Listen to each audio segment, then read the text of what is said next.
Assalamualaikum warahmatullahi wabarakatuh. Berjumpa lagi dengan antum bersama Ustadz Muklis.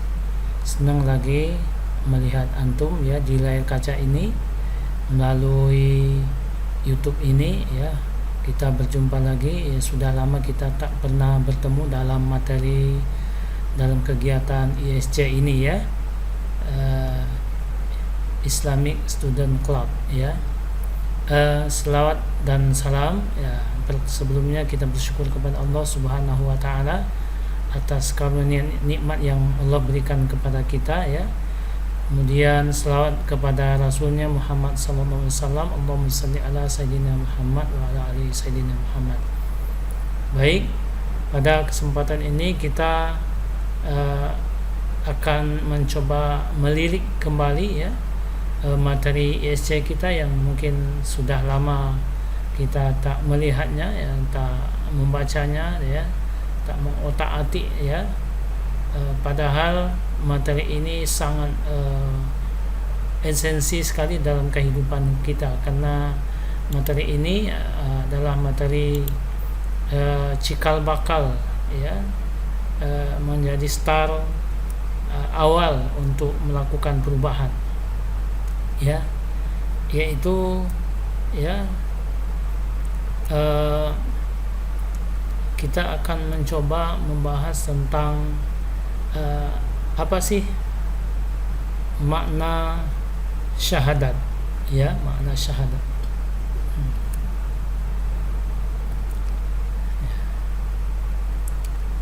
Syahadat itu, syahadatain itu ada dua ya, yaitu syahadat tauhid, asyhadu an la ilaha illallah, kemudian syahadat rasul, asyhadu anna muhammadar rasulullah. Syahadat ini adalah sebuah ungkapan kita sebagai hamba Allah Subhanahu wa taala, bahkan tidak hanya ungkapan tetapi juga perjanjian ya, perjanjian kita kepadanya ya, kesaksian kita kepada Sang Khalik yang menciptakan alam semesta ini ya. Syahadat ini lebih luas sekali kalau kita perkecilkan skopnya, seperti teks proklamasi lah, kira-kira seperti itu ya. Kalau teks proklamasi itu mampu mengusir penjajahan di atas dunia ini, terutama penjajahan di Indonesia ya, mampu mengusir Belanda, mampu mengusir Jepang ya, yang 3,5 ya menjajah kita, 3,5 tahun menjajah kita ya. Dengan teks proklamasi mampu mengusir mereka. Nah, syahadat ini, syahadatain ini adalah sebuah teks ya, pernyataan kita sebagai umat Islam ya, itu tidak sekedar mampu menjauhkan penjajahan di atas dunia ini, tetapi juga mampu menjauhkan setan dari diri kita, menjauhkan tauhid dari diri kita, menghindarkan diri kita dari permasalahan-permasalahan yang sangat ruwet di dunia ini ya. Nah, oleh karena itu syahadat ini asyhadu an la ilaha illallah, syahadat tauhid, dan syahadat rasul, asyhadu Muhammad dan abduhu wa rasuluh ya, menjadi urgen ya, menjadi penting dalam kehidupan kita ya. Jadi sangat penting sekali kalau seperti tadi ya, seperti teks proklamasi saja bisa mengusir penjajahan di atas bumi pertiwi ini. Dan syahadat itu tidak hanya sekedar bisa mengusir penjajahan, tetapi juga mengusir hawa nafsu yang tidak baik, mengusir setan laknatullah yang akan masuk ke dalam diri kita, dan mengusir hal-hal yang lain yang bertentangan dengan fitrahnya manusia, ya.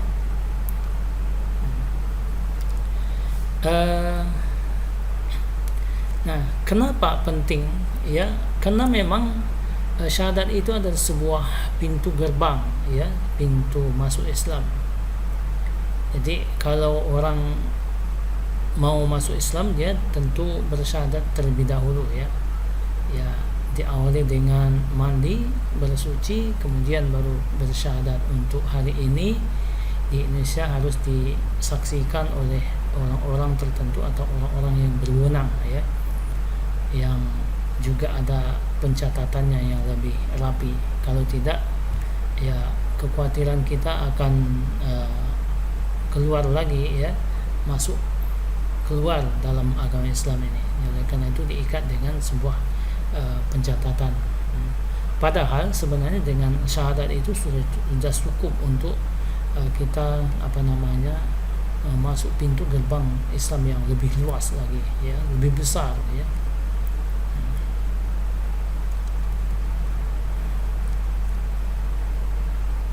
Kenapa kita perlu mempelajari syahadat? Karena dia memang garis pemisah, ya. Jadi tabirnya antara mukmin dan kafir itu adalah syahadat itu, syahadatain itu. Asyhadu an la ilaha illallah wa asyhadu anna muhammadar rasulullah. Kalau kita sudah bersyahadat, maka kita disebut orang mukmin, ya. Nah, kalau belum bersyahadat itu dalam makna, dalam kacamata Islam itu masih dimasukkan ke dalam kategori kafir, ya. Oleh karena itu syahadat itu adalah pemisah, ya, pemisah jalan mukmin dan jalan kafir, ya, kalau kita lihat ilustrasi ini, ya. Anak-anakku yang kucinta karena Allah Subhanahu wa taala, ya, kenapa perlu kita mengkaji syahadat? Karena syahadat itu memang intisari ajaran Islam tuh di syahadat itu, ya. Jadi paling fundamental, ya, dalam Islam itu di syahadat. Jadi kalau kita membangun sebuah bangunan yang tinggi, ya, sekian lantai yang akan dibangun, maka cakanya itu harus banyak dan mendalam, ya. Dan bangunan Islam itu ada di pondasinya itu adalah di syahadat itu, ya. Nah, kepada anak-anak yang dirahmati oleh Allah Subhanahu wa taala, lanjut kita kepada kenapa penting syahadat tadi? Karena syahadat itu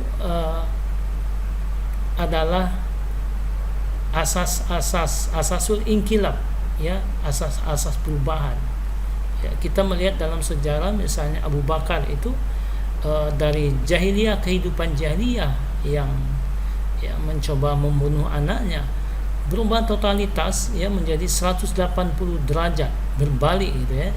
Jadi kalau kita ambil garis itu, ini 180 derajat dari 0, 180 derajat itu berbalik arah perubahannya. Itu kenapa? Ketika dia sungguh-sungguh memang bersyahadat, ya, menyatakan perjanjiannya kepada Allah Subhanahu wa taala, ya. Nah, kenapa? Karena akan terjadi, ya, tarik menarik dalam kehidupan ini. Dengan syahadat ini sesungguhnya akan membuat kita menjadi menjadi mulia, gitu, ya, dari kehinaan yang sebelumnya, ya. Kemudian luar biasa dengan bersyahadat itu, ya, pada diri kita, ya, dari perbuatan buruk, ya, perilaku buruk itu berubah, ya, dari hina, ya,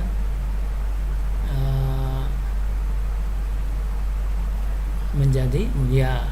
dari lemah menjadi kuat, dari jahil menjadi berilmu. Itu dari sisi secara individu ya, perilaku pribadi-pribadi. Dan dari sisi global atau masyarakat ya, dari perpecahan menjadi ukhuwah, bersatu bersama, dari takut ya menjadi sayang menyayangi ya. Nah, ini luar biasa. Dari tidak eksis kemudian menjadi eksis. Tapi sesungguhnya kembali lagi dengan syahadat seperti apa dia bersyahadat ya dalam kehidupannya ya.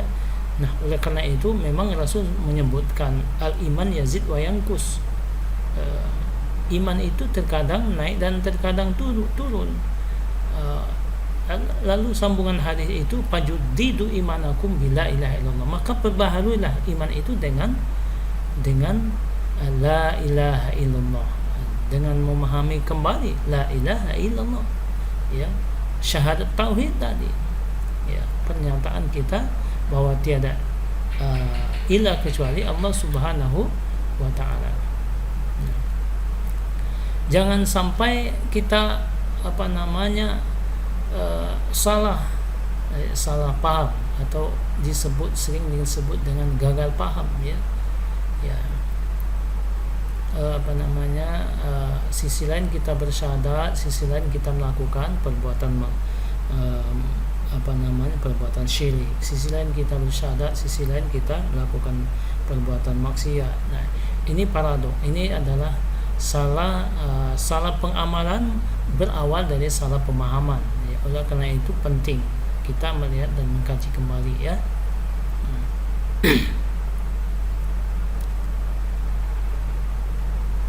Kemudian hakikat dakwah para nabi dan rasul itu Islam ini ya, syahadat itu ya. Jadi hakikat dakwah para nabi dan rasul itu di atas dunia ya, itu adalah syahadat itu ya. Karena semua para nabi dan rasul itu mengajak umatnya, hamba Allah ini mengesahkan Allah Subhanahu wa ta'ala. Ini hakikatnya ya.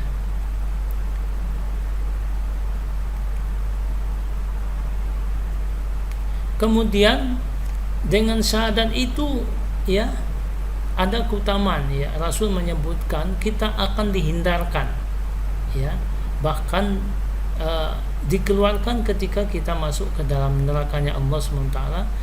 Tetapi ketika kita ada syahadat ya, pengakuan bahwa tiada ilah kecuali Allah dan Rasul Muhammad SAW sebagai utusannya, maka kita akan dikeluarkan dari azab neraka nanti. Nah, ya,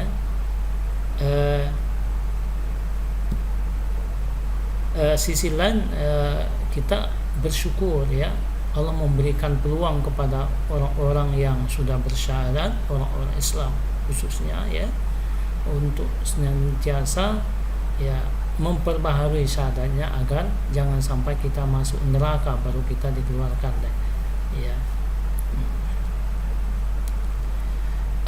Kemudian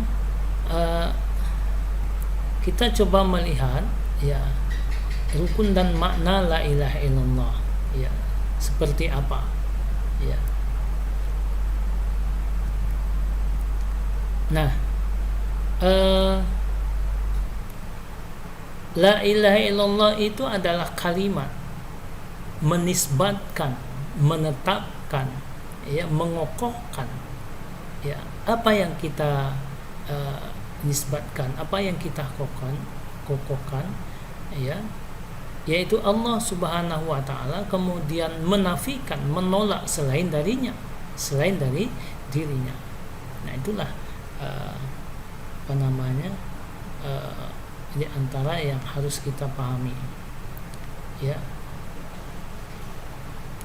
Nah, hadirin pemirsa dan anak-anak yang dimuliakan oleh Allah Subhanahu wa ta'ala, pada hakikatnya semua manusia ini ya memahami dan mengakui bahwa ada yang memiliki kekuatan yang luar biasa dalam dirinya, yang mengakui bahwa Allah itu adalah sebagai pencipta, ya, mengakui bahwa Allah itu yang memiliki segala-galanya, ya. Nah, jadi baru sekedar di dalam diri seseorang itu, ya, memiliki tauhid rububiyah, ya. Jadi semua umat manusia ini sebenarnya sudah memiliki tauhid rububiyah, artinya pengakuan terhadap sang pencipta, pengakuan kekuasaan di luar dirinya itu ada, yaitu Allah Subhanahu wa taala. Nah, tetapi sayang ketika pengakuan itu harus ada konsekuensinya, yaitu dalam bentuk pengabdian kepadanya, dalam bentuk mengibadahinya, maka tidak semua orang yang memiliki tauhid rububiyah ini langsung otomatis ke tauhid uluhiyah, karena tauhid uluhiyah ini adalah sebagai konsekuensi seharusnya ketika dia mengaku bahwa Allah itu yang menciptakan alam, ya, maka konsekuensinya itu seharusnya adalah mengibadahinya, menyembahnya, yaitu la ilaha illallah Muhammad Rasulullah sallallahu alaihi wasallam, ya.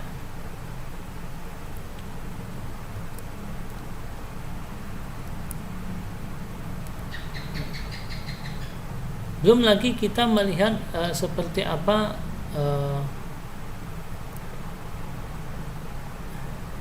syahadat, kesaksian kita, pengakuan kita terhadap syahadat Rasul itu sendiri, asyhadu an la ilaha illallah wa asyhadu anna Muhammadan abduhu wa rasuluh, ya. Itu tentu harus ada konsekuensi sebuah ungkapan, ya, yang kita ucapkan, yang tidak serta-merta hanya kita sebagai menyebut-nyebut saja, ya.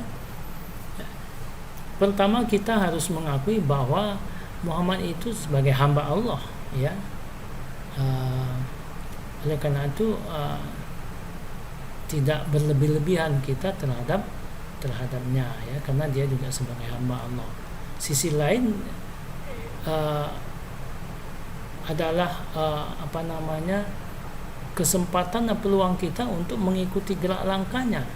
Dia sebagai hamba Allah yang sama seperti kita, kenapa kita tidak bisa mengikutinya, kan gitu, ya. Karena dia sebagai hamba Allah, ya, jangan sampai kita memperlakukan berlebih-lebihan, ya, ya, sampai pula minta tolong kepadanya, ya, ya. Nah, itu juga salah, ya. Muhammad itu adalah sebagai utusan Allah Subhanahu wa taala, ya. Karena dia sebagai utusan Allah, jangan sampai pula kita meremehkannya, melecehkan sunnah-sunnahnya, ya, tidak berselawat kepadanya, ya, tidak cemburu akan kehormatannya, ya. Ini karena masih banyak orang yang melecehkan sunnahnya, ya. Ada orang tidak mau berselawat kepadanya. Bahkan ada sebagian orang yang hanya mengakui Al-Quran saja, ya. Ya. Bagaimana dengan sunnah-sunnah Rasul? Nah, padahal untuk memahami, ya, Al-Quran Allah Subhanahu wa taala itu harus melalui apa yang dipahami oleh para nabi dan rasul, ya. Nah, konsekuensi ketika kita bersyahadat kepada Rasul Muhammad SAW, ya, pertama itu membenarkan apa yang disampaikannya, ya. Jangan sampai terbetik dalam hati kita menafikan apa saja yang disampaikannya. Kemudian mentaati perintahnya. Jangankan ya hadis, ya. Jangankan Rasul, Allah juga menyebutkan atiullah wa atiur Rasul. Dalam Al-Quran kan jelas, taatlah kepada Allah dan taat kepada Rasulnya. Mentaati Rasul itu mengikuti perintahnya, mengikuti sunnah-sunnahnya, menjauhikan segala larangannya, ya, meninggalkan apa yang dilarang dan mengikuti sunnahnya, tidak menyembah Allah kecuali dengan syariatnya.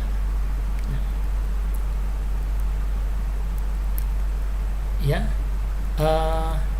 inilah sepintas sekilas yang perlu kita pahami bersama, ya. Mudah-mudahan sebagai materi prolog ini, ya, membuat kita kuat dan memiliki pijakan yang kuat, yang kokoh, yang sudah mulai agak keras, ya, pemahaman kita, sehingga kita tidak tidak pudar, ya, atau tidak kekang, tidak lapuk, ya, dimanapun kita berada, saat apapun, ya, tetap kita mengucapkan asyhadu an la ilaha illallah wa asyhadu anna muhammadan Rasulullah.